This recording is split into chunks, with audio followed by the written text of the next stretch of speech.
Alright guys, what's up? Welcome to KC's Reef, episode 2.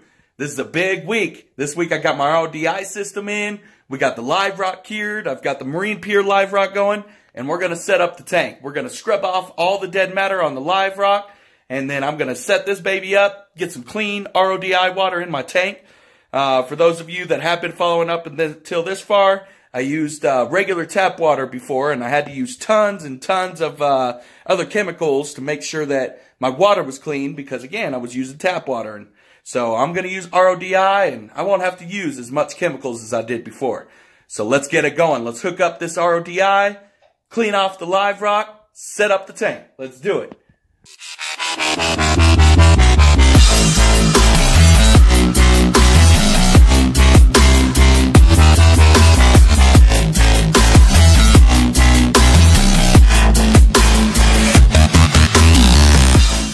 I want to show you guys everything that I have on hand to make sure I have a successful and healthy tank. I also have some things that I used before I was able to set up the RODI that I probably won't need anymore. But I'm going to go ahead and show you what I have anyways. Right, so starting with the salt that I used to use. This was the Instant Ocean Sea Salt. It did really well. It didn't bring up ammonia or anything whenever I would add it in. It was clean and clear salt that I was using. I've got the Fritz-Zyme bacteria. This is what I'll be adding to the tank. It's what I added to the live rock and the marine pier live rock while it was curing. I'll be adding it to the tank as I'm going through the cycling process to get the bacteria in there to get it a little bit of a boost to go. Some flake food. This is what I'll be using during the cycle. I'll be adding some flake food. Usually people use a slice of shrimp that they'll put in there, but I'll just add a little bit of flake food every day and it'll do the same thing that I need it to do. I've got the Kent Reef Starter Kit. This adds me some iodine, strontium and magnesium, and calcium. And all four nutrients are very essential to have a successful reef tank. Corals and anemones alike, they need these nutrients every day to continue to grow and be strong. I've got the Stress Coat Plus. This is what I was using. I had to use a lot of this because, again, I was using tap water. And I don't see me needing to use as much of this anymore. I've got this Melifix. This will be a dip that I'll be using for my corals to make sure I don't have any buggers coming on it, like worms or hitchhikers alike. And I don't want any of that on there. Proper pH, 8.2. After I set up the RODI, I'm going to do a quick test and see what the pH is coming out as. It should be the same. Check the alkaline and any of the other nutrients that's in there and make sure it's good. But if it's any off, I'll add this and make sure that it comes to the 8.2, which is a good reef pH to have. I've got API tap water conditioner. Again, something I'm sure I won't have to use, but I'll keep it on hand, and just in case I get a little bit of chlorinites in there, I'll use this and hopefully take it down. Melifix Fish First Aid. Hopefully I won't have to use that. I'll have to make a QT tank and use that if any of my fish are hurt or have damaged fins. Stress-Zyme. I'll probably still use this because it keeps the aquarium clean and it has a little bit of bacteria, even though I'll be adding bacteria. This is helpful to use every water change or so. I've got the Celifert Iodine Test Kit. I had actually initially ordered Red Sea Iodine Test Kit, and this is what I got instead. And so I haven't been able to test it yet. I'm not sure on how good it'll do, but we'll see how it does, and we'll try it out. I've got some green seaweed. This is good for any of my algae eaters like the tangs. I can't wait to get these guys going. But this is something that's essential to keep them healthy. Even though if you get a little bit of algae in your tank, you still want to give them this here. It's very good to have. I've got the Reef Master Test Kit. And I also have the regular saltwater test kit. This tells me all my levels and how good it's doing. And I've trusted it so far. It's not steered me wrong. If my RODI system does well, it should take a lot of the alkaline out. And even though a lot of alkaline is bad, no alkaline is just as bad. So I want to make sure I have the right amount of alkaline in the tank for my corals to be healthy. And then I had to order liquid calcium because corals use up calcium faster than right about anything else. So you want to make sure you have tons of calcium on hand if you're going to be doing a reef tank.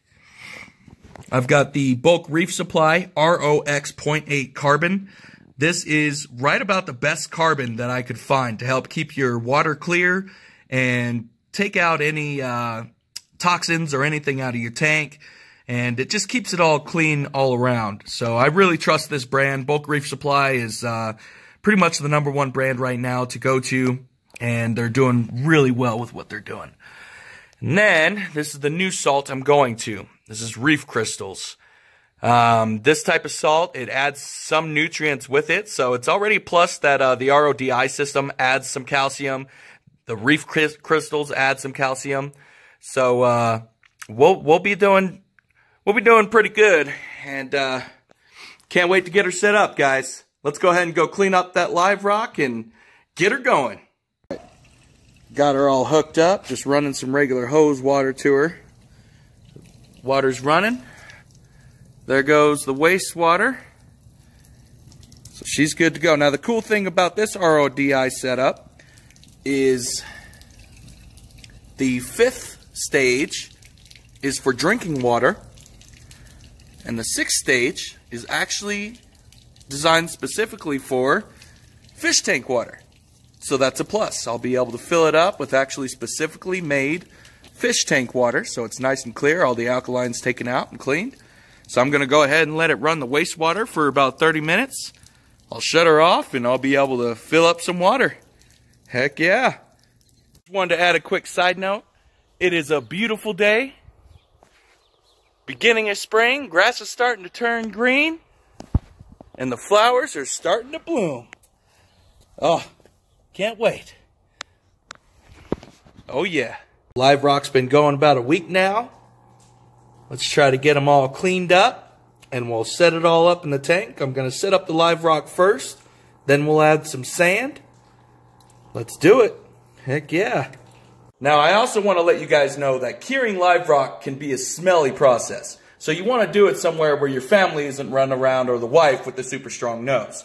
So I've decided to do mine out in the garage, and so far it's been doing just fine. Now, cycling can also be a little bit smelly, but if you use activated carbon, it'll take that smell away and it'll be just fine. It's time to add everything in here. Get the live rock in, live sand, and add some water. I've got my level ready to go. We want to make sure that the tank is as level as possible while we're adding in the water. We don't want too much weight on the back or on the front. So let's get her going. Just got done with my first test, straight out of the RODI system. It's looking like the pH is between 8.0 and 8.2. And as expected, 0 ammonia, 0 nitrite. Hoping that 0 nitrate looks a little bit orangish, but we'll see as we go. 0 phosphate. Now, I did the carbonate hardness alkalinity test. And on the first drop, it went straight to yellow. So there is absolutely no alkaline, and this was a calcium test. I had thought it was going to have a little bit of calcium in it, but no reaction whatsoever. There is no calcium or alkalinity or really anything in this water. So I'll have to build all that up. Luckily, I have the supplies I need to do so. I've got my live sand over here. I'll put that in after the live rock. And I'll have to add tons of calcium and tons of alkaline in order to get it up to where it needs to be. And I had forgotten this chemical earlier. This is very important, ammo-lock. If I ever have any ammonia issues, this converts ammonia into a non-harmful nutrient. So this is very well needed if you want to make a successful reef tank. You don't want to lose anything if you start having ammonia spike. All right, well, let's start adding some stuff in and get her going. Got it all in there. We've got the sand laid. Live rock in. Now we just need to add some water. Not overly fond of exactly how I have it aquascaped, but We'll see what it looks like when I get some water in it and some light on it. I think it'll look pretty good. Adding in some RODI water. I'm using this fun, easy little pump to help me out. I used to do it manually and siphon it, but this way is much better.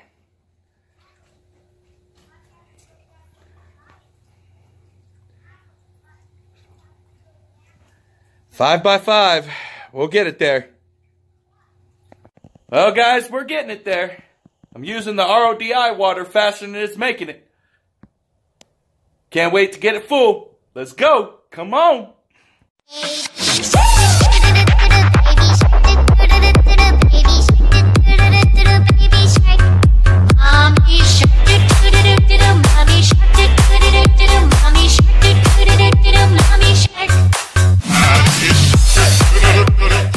Now I know it's been a heated discussion on whether to run lights or not during a cycling process. We have figured out after a lot of research though that if you run the lights about 4 hours every day, that's about the best you can do to make sure you cycle your tank correctly. And you might as well knock out the ugly phase. But we've got her going. It's getting up to temp. Got the wave makers going. Can't wait to get this thing up and running. I don't have the protein skimmer. The whole reason I don't have that going is because we want to make sure we get a little bit of gunk in here for the bacteria to build up. I'm adding some live bacteria when it gets warmed up and I get the salt right. That's why it's a little bit hazy right now, because I added some salt. I'm letting that dissolve. Now we want to make sure that we don't add the salt when you actually have live fish or anything in here. I'm only doing it now because there's nothing alive in here. But when I do get something alive in the tank, I'm going to have the water sit overnight, or about a week is actually okay to do so as well. Put a power head in a giant trash can, a clean trash can with all the water, add the salt, get the salt where you want it to be before a water change. But you don't want to put the sand in when you have stuff alive. The only reason I'm doing it now is because we don't have anything in there. But right on, guys. That's it for this week. Can't wait to give you guys an update next week. Let's do it. See you next week on KC's REEF. Alright, guys. That about does it for this week's episode. We've got the tank up and running. We're cycling it. Getting everything knocked out here. Alright, guys. Just a quick update. In 2 weeks, we've been able to get our rock cured. We've got the rock, sand, and water in the tank. And we're going to let it cycle. How long the cycle's going to take, I'm not sure. I'm going to add a little bit of turbo start after I get the salt levels to 1.025.